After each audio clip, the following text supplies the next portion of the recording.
جب علم کتابی تھا ہی نہیں، جب علم آپ کا لدنی تھا، تو علم لدنی کو کوئی علم لدنی کا مالک اللہ تعالیٰ کا ولی ہی سمجھ سکتا ہے۔ کتابی علم رکھنے والا اس کی رسائی علم لدنی تک کس طرح ممکن ہو سکتی ہے؟ اعلیٰ حضرت بیک وقت ایک متبحر عالم، مفسر اور محدث اور فقیہ اور مفکر اور فلاسفر بھی تھے اور خطیب بھی اور اردو کے بلند پایا ادیب بھی، اور نعت گوئی کی طرف اگر آ جائیں تو آپ ایک منفرد نعت گو شاعر نظر آتے ہیں، اور اگر باقی علوم و فنون پر نظر دوڑائی جائے تو امام اہل سنت رحمۃ اللہ تعالی علیہ نے کم و بیش 1000 کتاب تصنیف فرما دی، جو بیشتر علوم اور فنون کا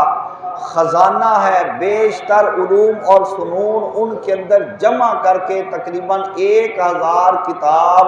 امام اہل سنت رحمۃ اللہ تعالی علیہ نے لکھ دی۔ تو جو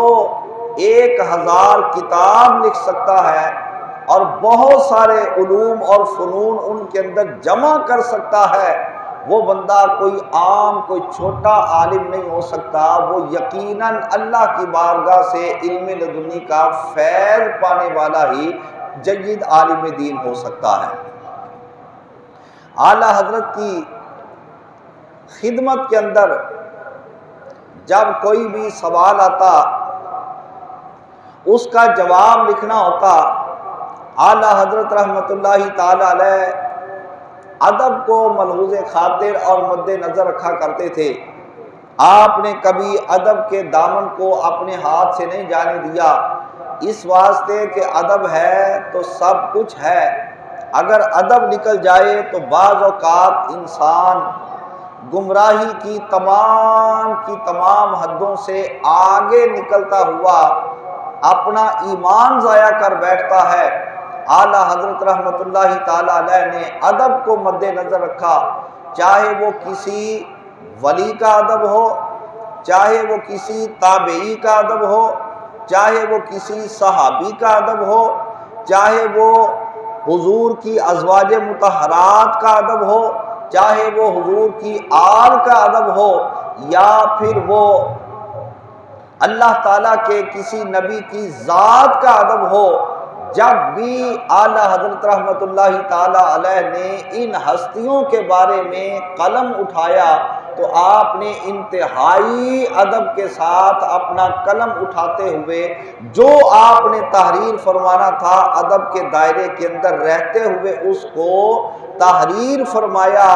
ادب کے دائرے سے آپ نے اپنے آپ کو قطعاً باہر نہیں آنے دیا،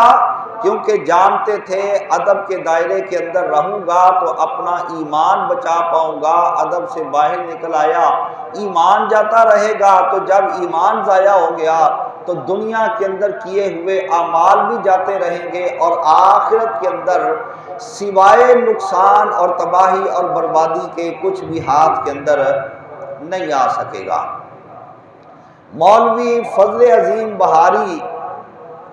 انہوں نے اعلیٰ حضرت امام اہل سنت کے بارے میں لکھا،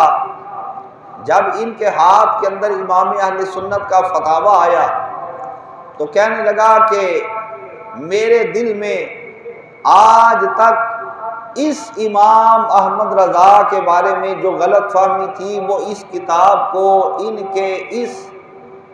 علمی شاہکار کو پڑھنے کے بعد وہ ساری کی ساری ختم ہو گئی، وہ دور ہو گئی، اور میں یہ تسلیم کیے بغیر نہیں رہ سکتا کہ امام اہل سنت امام احمد رضا کوئی عام عالم دین نہیں بلکہ انتہا درجے کا بلند پایا محقق عالم دین ہے۔ اور جب مولانا محمد علی جوہر انہوں نے اعلیٰ حضرت کی تحقیق کو، آپ کے ادب کو دیکھا تو ان کا اگرچہ اعلیٰ حضرت کے ساتھ اختلاف تھا تو اس قدر اختلاف کے باوجود وہ کہنے لگا کہ امام اہل سنت کے بارے میں منصفانہ میرا فیصلہ یہی ہے کہ امام اہل سنت بہت بڑے محقق اور بلند پایا ادیب اور شاعر اور مدقق اور مرد حق ہیں۔ بلا شبہ ایسی ہستیوں کا وجود ہمارے لیے معاشرے میں رہنے والے مسلمانوں کے لیے یقینی طور پہ مرہون منت ہے۔ اب امام اہل سنت رحمۃ اللہ تعالی علیہ کے علمی مقام و مرتبہ کا اعتراف ہر مکتب فکر کا بندہ آنکھیں بند کر کے کر رہا ہے، تو جن کے علمی شاہکار کو دوسرے لوگ بھی سلام پیش کریں اور جن کی تحقیق کو دوسرے لوگ بھی تسلیم کریں، ہماری اہل سنت و جماعت کی یقیناً یہ خوش بختی ہے کہ اللہ رب العالمین نے وہ امام ہم کو عطا کیا اور ہمیں ان سے فیض پانے والا بنایا، اور اللہ تعالیٰ نے ہمیں ان کی فکر کے اوپر چلنے والا بنایا، اور اللہ تعالیٰ نے ہمیں ان کا عقیدت مند بنا دیا۔ امام اہل سنت رحمۃ اللہ تعالیٰ علیہ سے جو بندہ عقیدت رکھے گا اور آپ کی فکر پر چلنے والا ہوگا، اللہ تعالیٰ کی بارگاہ میں قوی امید ہے کہ وہ بندہ جب دنیا سے جائے گا تو اپنے ساتھ ضرور ایمان کی دولت سینے کے اندر لیے ہوئے دنیا سے رخصت ہوگا، کیونکہ ہمارے امام نے ہم کو سکھایا ہی ادب ہے، ہمارے امام نے ہم کو سبق ہی ادب کا دیا ہے، ہمارے امام نے ہم کو سکھایا ہی یہ ہے کہ اللہ کے پیاروں کا ذکر کیسے کرنا ہے، اولیاء کا ذکر کیسے کرنا ہے، انبیاء کا ذکر کیسے کرنا ہے، صحابہ کرام کا ذکر کیسے کرنا ہے، اور اپنے آپ کو ان ہستیوں کی بارگاہ میں کس طرح پیش کرنا ہے، اور اپنے آپ کو اللہ رب العالمین کی بارگاہ کے اندر کس طرح بنا کر پیش کرنا ہے۔ اس واسطے ہم اہل سنت و جماعت اللہ تعالیٰ کے تمام پیاروں کا دل و جان کے ساتھ ادب و احترام کیا کرتے ہیں، بلکہ جس طرح اعلیٰ حضرت نے کیا، ہم تو اللہ تعالیٰ کے ولیوں کے دروازوں کے اوپر بیٹھنے والے جانوروں کا بھی حیا کیا کرتے ہیں، حتیٰ کہ امام الانبیاء کے شہر مدینہ کے اندر